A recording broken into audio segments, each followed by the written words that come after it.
Saudi, this is what you want. You're going viral, Roman.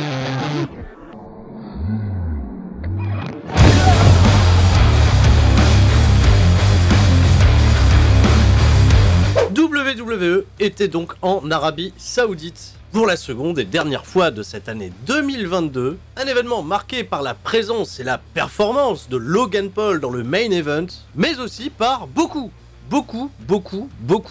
de feux d'artifice. Eh oui. Ah, ça veut dire que la sobriété, l'Arabie Saoudite, ça fait toujours pas bon ménage. Mais après tout, la sobriété dans le catch, c'est pas véritablement la ligne conductrice de WWE qui veut rendre ces événements toujours un peu plus spectaculaires, comme en témoigne la carte de 8 combats avec du gros star power, et des affiches tellement alléchantes que, oui, je me mets à la place de Triple H, ça a pas dû être simple pour départager et trouver des finishes intéressants. Il n'y a pas eu beaucoup de finishes très intéressants d'ailleurs. Comme vous l'aurez compris, il y a eu des hauts et des bas dans cet événement qui s'est déroulé dans la soirée du samedi 5 novembre 2022, Riyad, Arabie Saoudite. C'est le moment de savoir qu'est-ce qui s'est passé à Crown Jewel. Il va nous manquer.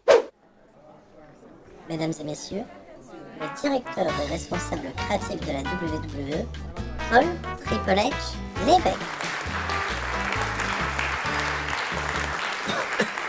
Hein? Non, c'est pas grave, c'est la climatisation. Je suis un peu surpris. On est en extérieur, il y a la climatisation qui tourne, quand on n'est pas habitué, ça surprend toujours un peu. Hein. J'étais avec Drew McIntyre, lui il a attrapé froid, mais bon, il catchera en toussant, hein, c'est pas vraiment très grave. Bonjour, bonsoir. Bon, je vais pas véritablement dire, parce que hier soir quand on est arrivé, il était 23h, minuit, il y avait le soleil qui brillait encore, je me suis dit tiens, ils ont peut-être acheté la météo, vu que vous faites les sports d'hiver, là, bientôt, dans les dunes, là, à côté, là, la neige tombe, on n'est jamais prêt. Bonsoir, l'Arabie Saoudite, vénéré royaume d'Arabie Saoudite, c'est ce que m'a dit de dire. Hein, vous avez vu, je fais bien. Hein. Alors, moi, je succède directement à mon prédécesseur, que vous avez vu les 7 éditions précédentes, donc... Ah non, mais là, maintenant, c'est moi, hein, définitivement. Lui, vous le reverrez plus. Hein. Ah, c'est-à-dire, il n'y aura plus de problème, voilà. Il n'y aura plus de prise d'otage dans l'aéroport. Non, c'est terminé. Hein. Et une collaboration qui va perdurer, je l'espère, en tout cas, le plus longtemps possible. Si vous voulez que le catch survive, il faut nous laisser venir en Arabie Saoudite. Hein. C'est le message. Hein. Je me trompe pas en disant ça. Hein. Hein, voilà. Et puis, merci pour les cadeaux également. Regardez ça. Regardez, ça c'est nouveau, regardez. Hop. Attendez, hein. Ça va arriver. Attends, je décale légèrement. Décalé, petit... Là. Hop. C'est Kiki. Il est beau, hein. C'est un cadeau. Je pourrais revenir tous les 2 ans. Alors Kiki, donner des graines. Hein. Et Kiki. Alors Kiki, on m'a dit, futur general manager en Arabie Saoudite. Hein. Veut des graines. Un steak de chameau. C'est Kiki. Hein. Parfait. Ah voilà, donc on vient également pour le spectacle, hein. Ça c'est quelque chose de très important, vous voyez bien l'environnement, les animaux, hier il y avait un chameau et tout, on rigole, hein, un dromadaire, faut pas dire chameau, pardon. Donc, le catch, désormais, voilà, est au cœur des priorités et... Quoi? Sami? Vous voulez Sami Zayn? Vous êtes d'ici, vous êtes au courant de... Pourquoi? Hein? Et Mansour? Mansour, en fait, il y a un... Ah oui, je sais qu'il vous manque, mais il y a un projet d'évolution, il y a un projet de transformation, et pour l'instant, vous n'êtes pas prêt pour voir Mansour. Voilà, on vous fait une petite surprise pour l'année 2030, hein, quand le projet se terminera. Bon, on va peut-être arrêter les questions, hein, voilà, c'est... Éviter d'arriver sur un sujet qui nous mette dans l'embarras. Là, l'Iran, ouais, j'ai vu, l'Iran... on lit le Wall Street Journal, hein, donc depuis le mois de juin, vous vous doutez bien qu'on est informé de ce qui se passe et de ce qui s'écrit dans le journal. Donc l'Iran, rassurez-vous, on est venu avec Brock Lesnar, Bobby Lashley, Braun Strowman, Omos. Qu'est-ce qu'ils vont bien pouvoir faire? On a Kiki également, on a Kiki. Bon spectacle à tous, hein, voilà. Hein, avant de dire une connerie.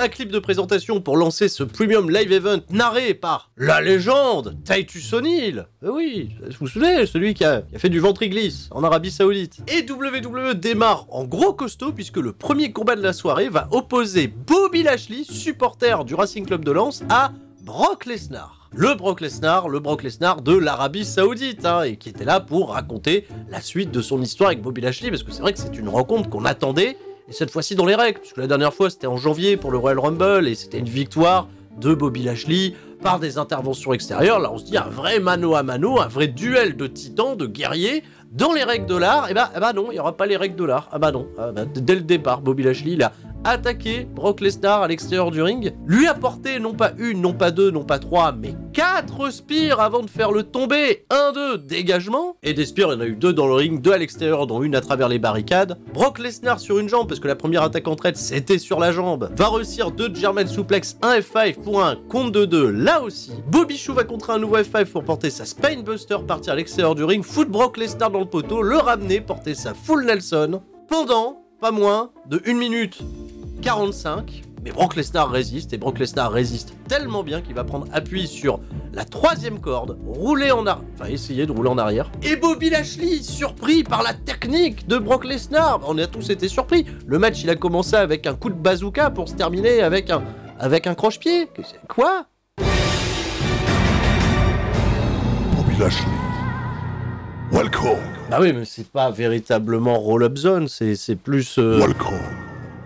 Tu passes pour un con. Zone. Voilà, 6 minutes 01, je me suis donné du mal pour vous faire le meilleur play-by-play, je le ferai pas pour chaque match bien sûr. La formule des gros sprints avec Brock Lesnar a-t-elle encore du sens à la WWE, surtout que le programme va pas amener grand chose à part, visiblement faire tourner à nouveau Bobby Lashley, putain c'est con. Ils avaient réussi à en faire un face populaire et là il avait le seum, il a rattaqué Brock Lesnar derrière, le programme risque de continuer. Et continuez sans moi, parce que là je suis absolument pas hypé pour la suite de tout ça, d'ailleurs... C'était un drôle de manière de lancer ce pay-per-view en Arabie Saoudite. Second match de la soirée, on va voir un petit peu plus de technique puisque Damage Control va tenter de récupérer ses championnats par équipe détenus désormais par Asuka. Et Asuka, on les a vus un petit peu plus tôt en interview où Alexa Bliss a été interrompu par le petit cicada de Bray Wyatt. Et ça l'a un petit peu perturbé parce que oui... Alexa Bliss, Bray Wyatt, on sait qu'il y a des histoires à régler. Mais elle va pas y faire attention. Elle va passer le micro à Asuka et Asuka va dire que personne n'est prêt pour Asuka. Et les mecs, je peux vous dire avec beaucoup de transparence que j'étais pas prêt pour tout ce qu'on a vu. Alors déjà, mention spéciale, il y a Dakota Kai et Io Sky qui étaient prêtes pour participer à la seconde édition de GP Explorer. Asuka pour sa première participation à un show en Arabie Saoudite, immense popularité, mais c'est surtout Alexa Bliss que j'ai retenu pendant ces 12 minutes 50, puisque c'était très certainement sa meilleure perf depuis son retour de blessure il y a quasiment un an. La meuf, elle était partout, elle prenait du plaisir, ça a combiné super bien, et avec Io Sky et avec Dakota Kai, grosse séquence mêlant Asuka pour pas mal de suspense, et puis la balle se renvoie bien, dans les deux camps, on reproduit les finishes de la semaine dernière, mais malheureusement pour des comptes de 2, ou des interventions, des distractions, puisque Nikki Cross, quoi ? Nikki Cross est venue donner la victoire à Damage Control, ça s'est fait dans le dos de l'arbitre. Elle a attaqué Alexa Bliss, son ancienne partenaire, donc là il y a toujours des histoires à raconter. Et là Nikki Cross, qu'on a vu également attaquer Damage Control les semaines précédentes, elle a pris parti. Elle a décidé, et là on aura plus d'informations lors de l'épisode de Monday Night Raw, que je vous rappelle, je n'ai pas vu au moment où j'enregistre cette vidéo. Nouvelle championne Dakota Kai et Io Sky, on a fait le yo-yo avec Io Sky. Vous apprécierez l'humour. Voici Logan Paul, intercepté par Byron Saxton. Investigation, ce soir, Logan Paul, t'es entouré de ton frère, t'as des potes également qui sont avec toi. One Lucky Punch, c'est ça, une droite chanceuse, la droite qui peut faire la diff. Et Logan Paul, oui, avec une droite, il peut battre Roman Reigns ce soir. Merci. On a connu Mike Tyson avec un point, on va connaître le Logan Paul avec un coup. Eh ben je pense que le message est passé. Ça... C'était là, juste pour nous rappeler que... Ce soir, dans Main Event.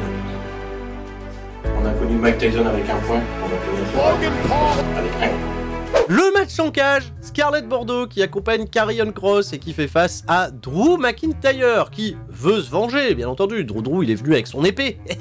Il va pas s'en servir. D'ailleurs, dans la cage, normalement, pas d'intervention extérieure, à part À part que Scarlett, depuis l'extérieur, elle est très bien capable de distraire notre ami Drew McIntyre, hein, qui va avoir l'attention détournée à plusieurs reprises. Alors c'est con, parce que le match est pas mal, c'est même bien mieux que tout ce qu'ils nous ont présenté jusqu'à présent, le catch est bon, attention, Karrion Kross, chouette catcheur, mais moi les matchs en cage j'en peux plus les frères, la stipulation, la manière dont on peut remporter cette victoire en s'échappant du combat, voilà, je vous l'ai dit déjà à plusieurs reprises, mais ça fera toujours piqûre de rappel pour les nouveaux, ça ne fait pas toujours beaucoup de sens, et je sais qu'on va me reprocher des fois de vouloir rendre le catch un peu trop réaliste, mais c'est surtout pour éviter que des gens passent pour des cons. Parce que là, oui, Drew McIntyre et Karrion Kross, à un moment, ils sont passés clairement pour des cons. Quand Karrion Kross, il porte son finish, qu'est-ce qu'il décide de faire? De s'échapper par la cage, par le haut, alors qu'il peut juste, tu vois, ouvrir la porte, ou même peut-être tenter le tomber. S'il y a 1-2 dégagement, il va pas revenir sur ses guibolles tout de suite, le kebabier. Drew McIntyre, pareil, hein. Bon, Drew McIntyre, lui, veut sortir par la porte, il s'est fait intercepter par Scarlett, qui a foutu encore une fois un gros coup de bombe au poivre dans la tête du kebabier, également dans l'arbitre, hein, qui avait rien demandé. Mais le kebabier, ça va. Souvenez-vous, il y a un mois, le kebabier, on a dû lui jeter de la flotte au visage, c'était une catastrophe. Arrêt maladie, on n'y voit plus rien, c'est pas possible. Mais non, le kebabier, tout de suite, un coup de tête, un Claymore kick, on se repère très bien dans l'espace, mais Scarlett, elle a décidé de fermer la porte à clé. Alors le kebabier, il est passé par le haut, et puis Scarlett, elle a décidé d'ouvrir la porte puisque Karrion, il voulait le doubler, et on a eu une course-poursuite totalement incroyable entre Drew McIntyre qui doit se laisser tomber du haut de la cage et Karrion Kross qui doit se glisser à l'extérieur du ring, va gagner. Et c'est le kebabier. Voilà, comme ça fait un partout, balle au centre. Il y aura un match pour déterminer qui a remporté la feud, ça sera plus tard, et si ça se trouve, on a commencé avec de la stipulation pour terminer sur, je l'espère, un match simple. Voilà. Et ce serait pour rendre justice à leur qualité de catcheur. Et kudos d'ailleurs à Drew McIntyre qui a catché avec la grippe. C'est pas une légende, le mec a catché en étant grippé, bravo à lui. Byron Saxton, investigation, épisode numéro 2, ça va moins bien se passer puisque cette fois-ci c'est la Bloodline qui débarque. Et alors il paraît, Roman Reigns, que vous avez peur de la droite chanceuse de Logan Paul. Roman Reigns, prête pas attention, il trace sa route. Notre ami Byron Saxton reste pantois une première fois, puis les Usos, Solo Sikoa, on se défie du regard et tout. Deuxième pantoiserie, pour terminer avec Paul Heyman qui va essayer de sauver cette pantoiserie, et Paul Heyman en réalité va ironiser sur la situation, et ça sera 3 pantoiseries d'affilée pour notre bon ami Byron Saxton qui a repris véritablement le travail de notre bon ami Kevin Pantois qui, lui, n'était même pas en Arabie Saoudite. Non, il reste à la maison. 3 combats, 3 finishes étonnants, et pour le 4e, le Judgment Day va battre The Aussie, à ne pas confondre avec The Aussie, hein, The Aussie, hein. Karl Anderson était donc bien en Arabie Saoudite, il a échappé à un squash de la part de Hikuleo sur le show New Japan le même jour. Rien de plus à vous dire, à part 14 minutes de très bonne action, où il est toujours aussi plaisant de voir les hot tags de Luke Gallows, et oui, toujours aussi plaisant de voir Dominic Mysterio se faire martyriser par ses adversaires, et toujours aussi plaisant de voir le flow incroyable de Rhea Ripley qui avait rendu hommage avec sa coupe de cheveux à la regrettée Beth Phoenix. Et oui. Hein?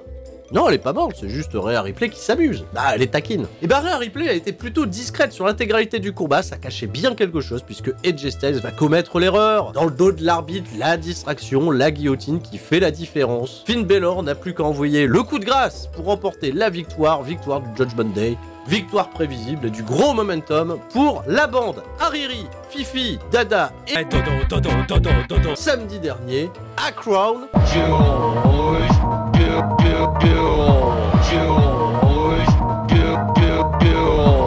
Les mecs, on va voir le premier finish clean de la soirée. Omos contre Braun Strowman.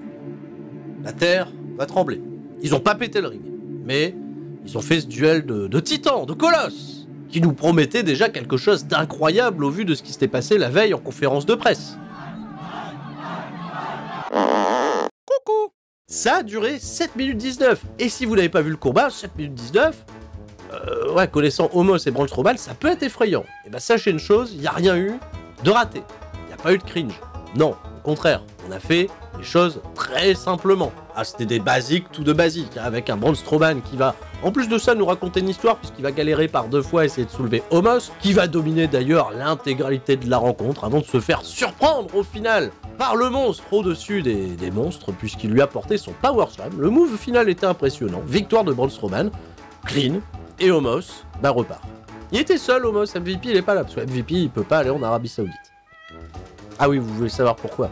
Bah parce qu'il était anciennement musulman et il a arrêté la religion et c'est pas bien vu en Arabie Saoudite. Non, c'est pas bien vu. Bah Homos, il aura peut-être une excuse, voilà, il n'y avait pas MVP, donc on pourra reconstruire Homos. Hein, ça, parce que là, il a quand même bien perdu. Hein. Deuxième match au finish clean de la soirée. Bah oui, 2 d'affilée. Les Usos vont conserver les championnats par équipe contre les Brawling Brutes. Ridge Holland, fils de François et fils spirituel de Sheamus, hein, parce qu'il lui a pris vraiment tout son moveset pour faire popper le public sur place. Et Butch.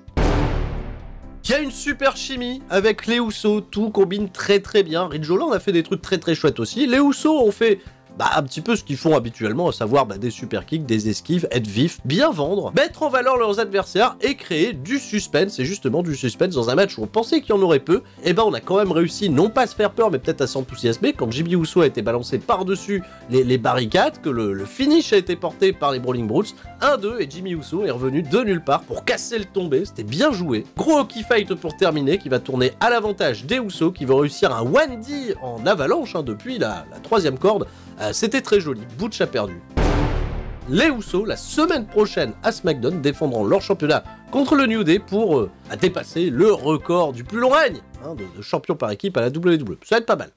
Oui. L'avant-dernier combat, lui, on peut pas véritablement dire s'il va avoir un finish clean ou pas, puisque c'est le Last Woman Standing Match entre Bayley qui challenge Bianca Belair pour le championnat féminin de Raw. Un spermatozoïde bisou avec des drones. Ça, c'était joli, c'était bien, non? Les drones, là, c'était stylax. Et finish clean ou pas, vu qu'on peut utiliser son environnement pour prendre l'avantage sur son adversaire, on peut déjà constater de petites choses, c'est qu'il y a eu zéro intervention extérieure.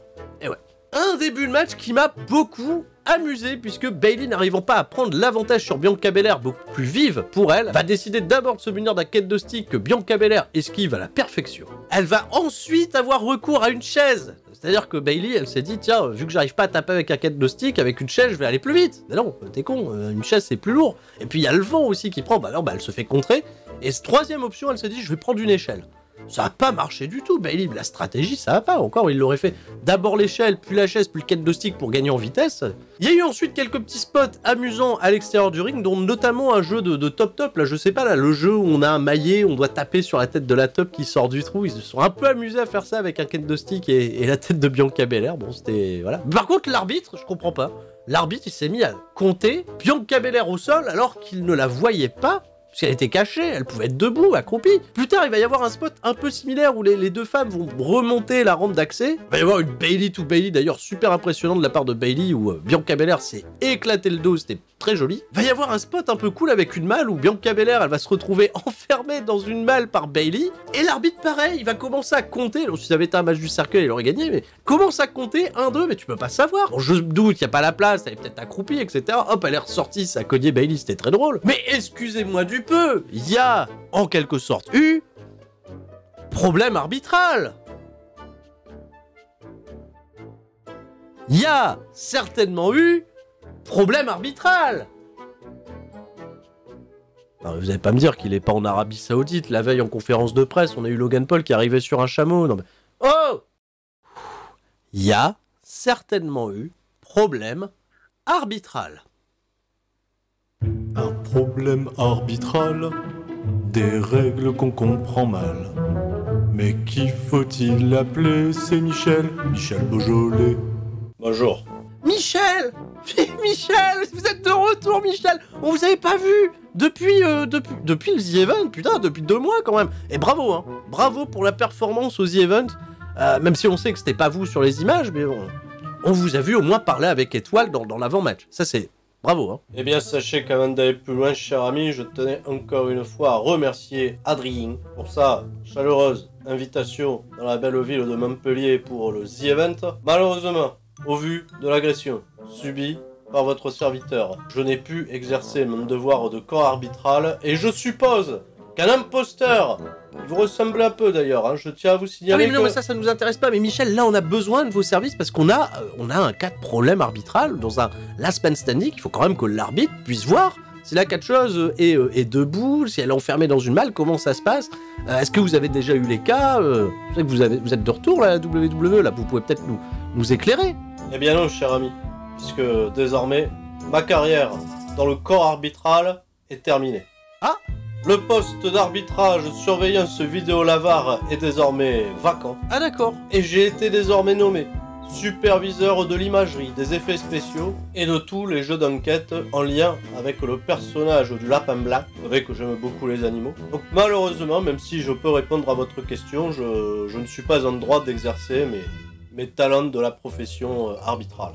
Ah, c'est la fin d'une époque là. Mais comment on va faire quand tu auras un problème arbitral? Bon ben, merci Michel. Bon, finalement, il n'y aura pas eu de problème arbitral puisque Bianca Belair a réussi à s'en sortir. Et on a eu un spot avec une voiturette de golf plutôt impressionnante. Ah bah non, voiturette de golf qui fonce à la vitesse impressionnante de 8 km/h sur Bianca Belair qui fils de pute, parvient quand même à esquiver au dernier moment. Mais attention, c'était limite. Puis en exclusivité, on a eu des images du nouveau GTA puisqu'elle a tracé le long de la rampe d'entrée avec la descente et tout. Putain, la voiturette, elle est passée de 8 km/h à au moins 22.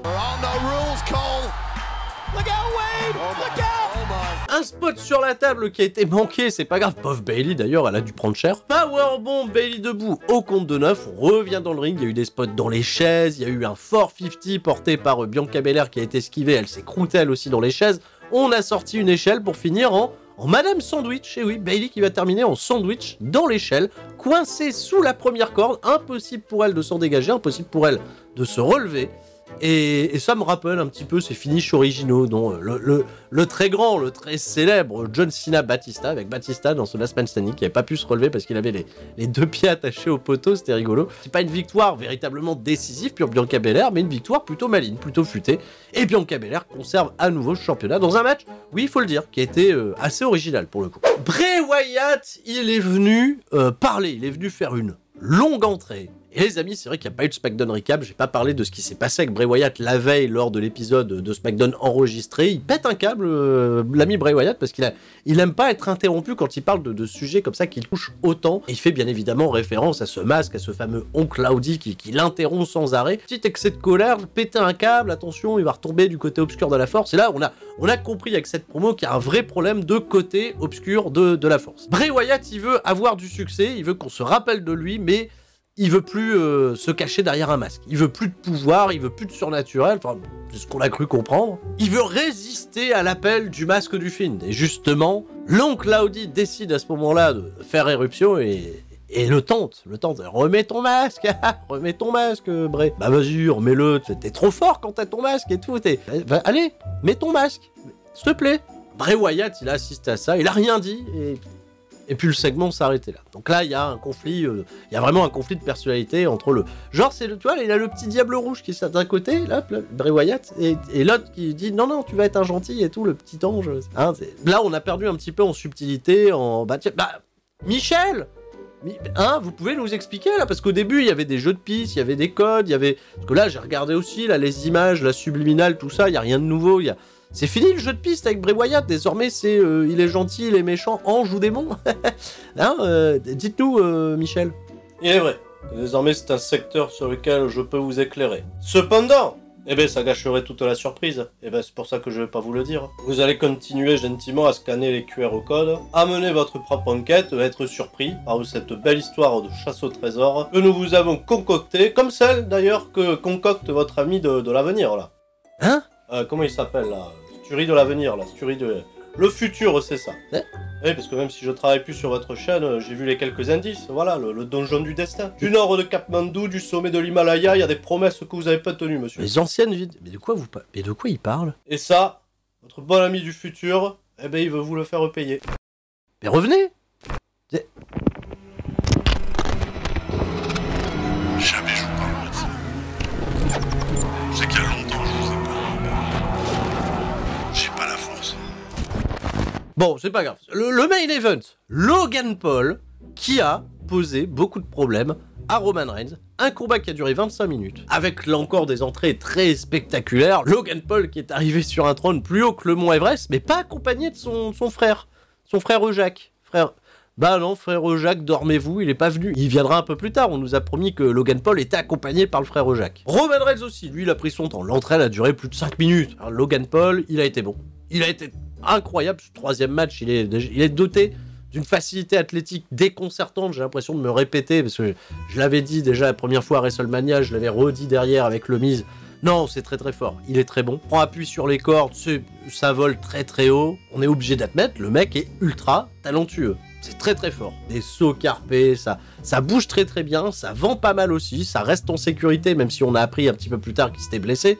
J'y reviendrai. Roman Reigns qui est là également pour donner le tempo de l'histoire à raconter, puisque c'est l'histoire classique de l'underdog qui vient le défier, et Roman Reigns, très très suffisant en début de combat. C'est un rigolo, Logan Paul, je vais me farcir tous les youtubeurs, vous allez voir. D'ailleurs, il en a profité, il a provoqué MrBeast, KSI. Et il n'a pas parlé de Rivenzi, mais on le prépare, on sait jamais. Et oui, non, véritablement, performance très impressionnante de la part de Logan Paul. J'ai été scotché, j'ai été bluffé, il y a eu une buckshot lariat incroyable, il y a eu bien sûr ce spot qui a fait le buzz sur les réseaux sociaux et c'était très malade de la part de Logan Paul et de WWE de l'orchestrer de la sorte avec cette espèce de frog splash à l'extérieur du ring sur la table des commentateurs, filmé en visio comme ça de la part de Logan Paul. Et en plus de ça, il a des réflexes, le mec il est dans les airs, il pense à se filmer lui, à filmer correctement Roman Reigns pour amorcer sa chute. C'est balèze, avec la slow motion et tout, c'est incroyablement bien foutu, bravo. L'overbooking est arrivé à ce moment-là parce que je rappelle, c'était pas un match en disqualification, on a eu l'arrivée des Usos qui ont attaqué l'entourage de Logan Paul avant de se faire confronter par Jack Paul. Longue musique pour le frère Jacques qui est arrivé, qui a mis une droite à chaque Uso en plein centre du ring. Alors l'arbitre ne va pas disqualifier, mais par contre il aurait pu faire un petit décompte à l'extérieur du ring parce que les mecs ont poireauté à l'extérieur pendant 5 minutes, facile, pendant que tout se passe. Puis Solo Sikoa, lui aussi, musique d'entrée. Solo Sikoa pour faire un face-off avec Jack Paul. Là on a envoyé le service de sécurité. Je sais pas s'il y aura un truc entre Solo Sikoa à l'avenir et Jack Paul ou c'était juste dans le feu de l'action dans le moment. Les Usos sont venus pour attaquer Jack Paul, mais Logan Paul, alors qu'il était plus que sur une jambe apparemment, là il y a le ménisque qui est pété, après le saut sur la table, tout est cassé, mais il prend quand même son élan, il saute au-dessus des cordes, il atterrit sur tout le monde, il perd un peu de temps, il fait un petit bisou à son frère et il remonte dans le ring et il se fait battre par Roman Reigns, un Superman Punch et la Spear. Alors oui, il a réussi à un moment donné, j'ai oublié de le dire, à porter sa fameuse droite chanceuse, il l'a enchaîné également avec un Superman Punch, un de dégagement, c'est-à-dire qu'ils ont réussi à créer le suspense. Ça, c'était bien pour l'histoire racontée. Désormais, tu vois, à chaque fois qu'on va voir Roman Reigns dans un ring, il va y avoir du doute, il va y avoir de l'excitation. Pourquoi? Parce que c'est très intelligent d'avoir gardé Roman Reigns champion pendant 2 ans. Ça vous rend également les combats encore plus excitants. Qui va battre Roman Reigns? Bon, c'était pas Logan Paul, voilà, mais Logan Paul, en tout cas, chapeau, bravo. On aura, j'espère, l'occasion de le revoir dans un ring, mais pas tout de suite, puisque là, la blessure, c'est s'il y a opération, c'est minimum 6 mois. Donc là, pour l'instant, on n'a pas trop de nouvelles, mais belle perf. Belle perf. Chaud, recommandé, mais si vous attendiez cette vidéo pour vous dire est-ce que je vais le regarder ou pas, ou si par principe, vous avez décidé de ne pas le regarder, je vous comprends tout à fait. C'était un résumé qui était fait également pour vous et pour ça. J'ai plus qu'à vous dire à la prochaine. C'était Sturi, le Sturi du présent. Bizarre quand même ce qu'il a dit Michel. Et tout le monde reste fort. Même l'épisode d'Euro Recap, que je vais sortir un peu plus tard de Space, probablement demain. Fais des gros bisous. Ciao, bye bye.